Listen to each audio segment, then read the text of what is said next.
जय हिंद बच्चों।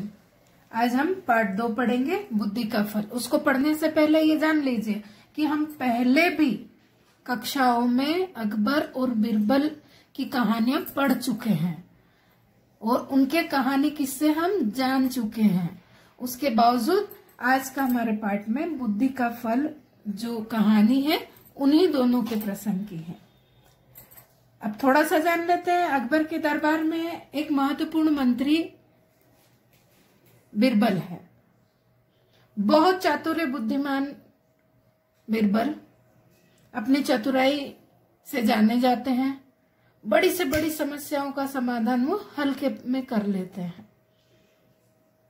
उनके बुद्धिमानी के किस्से हमने दादा दादी नाना नानी या पढ़ाई के दौरान पुस्तक के माध्यम से जाने हैं। बहुत रोचक, बहुत ही अच्छा। ऐसे ही एक प्रसंग ये है, हम जानते हैं।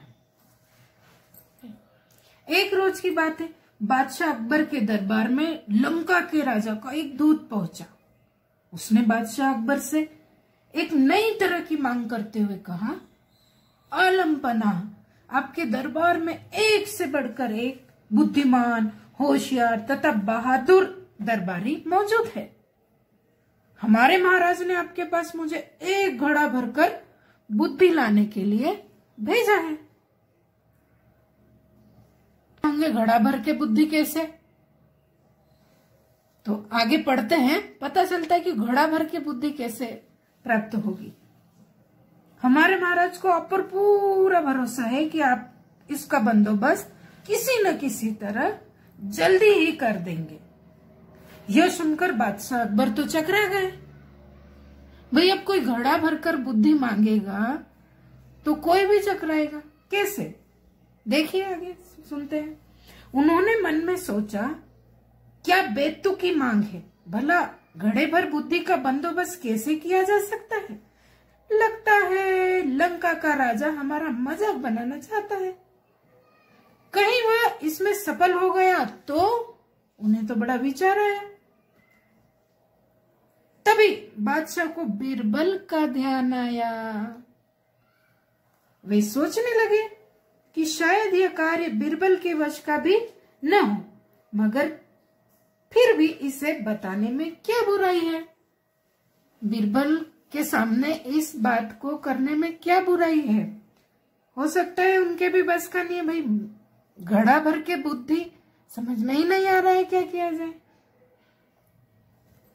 जब बीरबल को बादशाह के बुलाने का कारण ज्ञात हुआ तो वह मुस्कुरा कर कहने लगे, आलमपना, चिंता की कोई बात नहीं, बुद्धि की व्यवस्था हो जाएगी, लेकिन इसमें कुछ हफ्ते का वक्त तो लग सकता है। बादशाह अकबर बीरबल की इस बात पर कहते भी तो क्या कहते, बीरबल को मुंह मांगा समय दे दिया कि तुम जितना समय चाहता हो ले लो। बीरबल ने उसी दिन शाम को अपने खास नौकर को आदेश दिया, छोटे मुंह वाले कुछ मिट्टी के घड़ों की व्यवस्था करो। नौकर ने फौरन बीरबल की आज्ञा का पालन किया।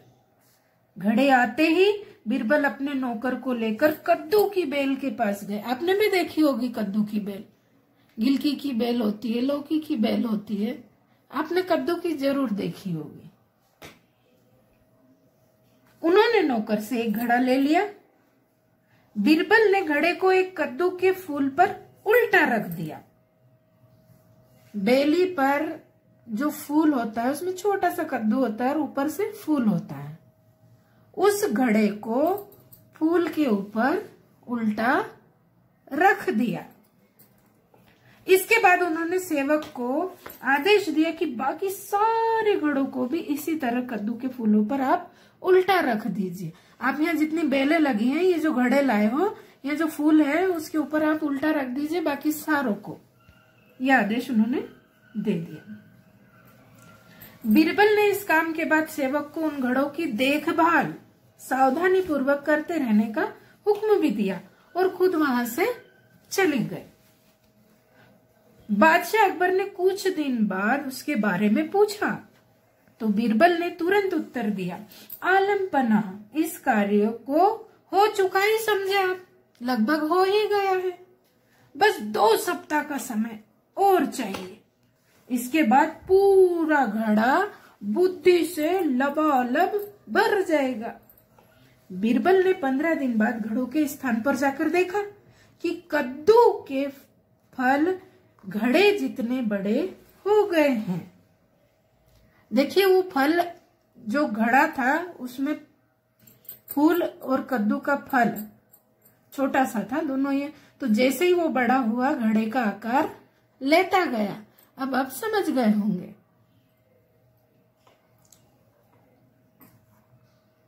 घड़े जितने बड़े हो गए, उन्होंने नौकर की प्रशंसा करते हुए कहा, तारीफ की भाई उन्होंने, तुमने अपनी जिम्मेदारी बड़ी कुशलता पूर्वक निभाई है, इसके लिए हम तुमको इनाम भी देंगे। इसके बाद बीरबल ने लंका के दूत को बादशाह अकबर के दरबार में बुलाया और उसे बताया कि बुद्धि का घड़ा लगभग तैयार है, आ जाओ। लंका के दूत के आने पर बीरबल ने फौरन ताली बजाई। ताली की आवाज सुनते ही बीरबल का सेवक एक बड़ी थाली में घड़ा लिए हुए बड़ी शान से दरबार में हाजिर हुआ। कुछ इस तरह, यहां देखिए, कुछ इस तरह दरबार में हाजिर हुआ। ये बड़ी थाली में कुछ घड़े लेकर दरबार में हाजिर हुआ। बीरबल ने घड़ा उठाया और उसे लंका के दूत के हाथों में सौंप दिया। लीजिए श्रीमान, आप इसे अपने महाराज को भेंट कर दीजिए, लेकिन एक बात अवश्य ध्यान रखिएगा कि थाली खाली होने पर हमारा यह कीमती बर्तन हमें जैसा का तैसा वापस मिल जाना चाहिए। बात को सुनिए बच्चों। क्या कहा बीरबल ने? इसे आप ले जाइए, अपने महाराज को भेंट के स्वरूप सौंप भी दीजिए, लेकिन ये जो कीमती बर्तन है, ये हमें जैसा का तैसा वापस मिल जाना चाहिए। इसमें रखा बुद्धि का फल भी तभी प्रभावशाली साबित होगा जब इस बर्तन को कोई नुकसान नहीं होगा। आप समझ रहे हैं? बुद्धि का फल आप निकालो तो, लेकिन जो बर्तन है वो हमारा कीमती है, वह टूटना फूटना नहीं चाहिए। यह फल बुद्धि का तभी प्रभावशाली होगा जब इस बर्तन को कोई नुकसान नहीं होगा। इस पर दूत ने बीरबल से पूछा, हुजूर, क्या मैं इस बुद्धि के फल को देख सकता हूं? हाँ हाँ जरूर, बीरबल ने अपनी गर्दन हिलाते हुए कहा। और हाँ, अगर आपके राजा को कुछ और बुद्धि की आवश्यकता पड़े तो ऐसे 5 घड़े हमारे पास और तैयार रखे हैं। परेशान होते हुए दूत ने मन ही मन सोचा, हमारी भी मति मारी गई थी, भला हमें भी क्या सूझी? बीरबल का कोई जवाब नहीं। भला ऐसी बात मैंने सोची भी कैसे? क्या कहना चाहता है मन ही मन? बीरबल से पंगा लेना उचित नहीं था। ये क्या किया मैंने, वह मन में सोच रहा है। घड़ा लेकर दूत के जाते ही बादशाह अकबर अपनी उत्सुकता को दबा भी न सके। वे फौरन बोल उठे, बीरबल, बुद्धि का फल हमें भी तो दिखाओ। अभी अभी तुम कह रहे थे कि ऐसे 5 घड़े और भी रखे हैं। बीरबल कहते हैं, अभी मंगाए देता हूं आलमपना, बीरबल ने उत्तर दिया। बादशाह के कहते ही घड़ा मंगवा दिया। जैसे ही उन्होंने घड़ों में झांका तो उन्होंने पूरा का पूरा घड़ा कद्दू से भरा पाया। देखते ही बादशाह को हंसी आ गई। वे बीरबल की पीठ ठोकते हुए कहने लगे, मान गए भाई, मान गए। तुमने भी बुद्धि का क्या शानदार फल पेश किया है। लगता है इसे पाकर लंका के राजा बुद्धिमान होने में तनिक भी देर नहीं लगेगी। हमारी कहानी बुद्धि का फल, जो कि अकबर और बीरबल के कहानी किस्सों में से एक प्रसंग था।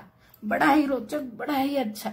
मुझे उम्मीद है आपको यह समझ में आ गया होगा। इसके अभ्यास के जो प्रश्न उत्तरों को हम करवाएंगे। आपकी दीदी की मदद से आपको लिखवा दिए जाएंगे। जय हिंद बच्चों।